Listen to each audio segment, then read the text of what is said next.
د سوات تحصیل مټې شل کلنه واده شوي نصیب جان چې د هغې رشته دارو سیدو شریف کې خویندو جرګې ته راوړې او قانوني مرستې ترې غوښتې دي، وایي چې خپل سخر راسره جنسي تېرې کولې او چې کله ما نور انکار وکړو او خپلوان مې خبر کړل نو په چړو یې ووهلم. خپل خواښې ته مې اندرورانو ته چې دی زما قرار چې دی زما نه قلارېدو په هغې باندې ما خپل اندرورانو ته دې ټولو ته ووایي دی نه قلارېدو. بیا مې خپل نور خلکو ته شروع کړو په هغې له پاسه دی ولګېدو او زه یې ووالم او دغه یې کړم. زما یو خواښې وه، یو مې د خواښې ورور او یو مې سخر. دوی زما خواښې دوی د زه نیولې یم او زه دوی په چړو والم. زما ماشوم په نه وسو هغه هم ته به زه وهلم دغه کولم او ماشوم هم ده خراب کړی دی.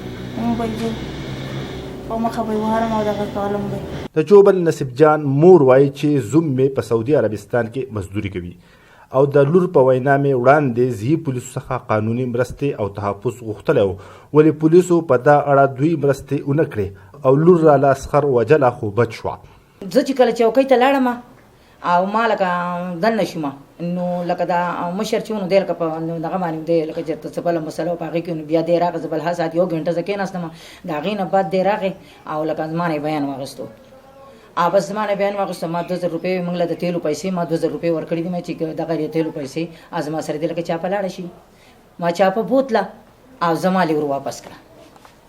د جوبل جینۍ ماما شازرین وایي چې دوی هسپتال ته په جوبل حالت کې دغه جینۍ وړې وه. پولیسو څخه یې مرستې هم غوښتلې وې ولې دوی ته انصاف نه ورکولی کېږي. پاکستان حکومت ته زموږ موږ غریبانو خو غریبانو یو مالدارانو نو موږ سره زیاتې ولې کېږي. لکه مهرباني دې وکړو حکومت ته زموږ تپوس وکړي هیڅوک غم غرض نه کړي. ما خبرې کوم دغسې پرېښود.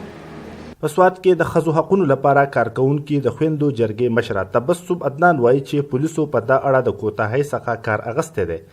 په هسپتال کې په صحیح طریقه د دې رپورټ وانه غستلی شو. بل دا سیدو هسپتال ته ریفر شوه نو دوی ورته چا پرې نه ښودلو خو د دې زخمونه وګنډل او دا یې واپس کور ته ولېږله. بل خبره دا ده چې زمونږ پولیس وایي پولیس ډپارټمنټ وایي کم رپورټ چې راغی کم رپورټ چې د دې میډیکل راغی نو په هغې کې زموږ پولیس ډپارټمنټ وایي چې دا د رپورټ کولو کیس نه دی، دا خو معمولي زخم دی. نو څه موږ به زیات چې مړه وی دا نو هله به د دې رپورټ درج کېدو.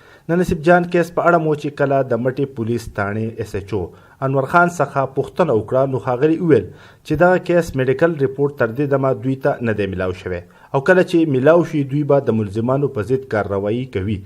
بلخوا ملزم محمد امین سره مو بیا رابطې کوشش کولو ولې رابطه ورسره ونه کړه شوه. نیاز احمد خان، مشال ریډیو، سوات.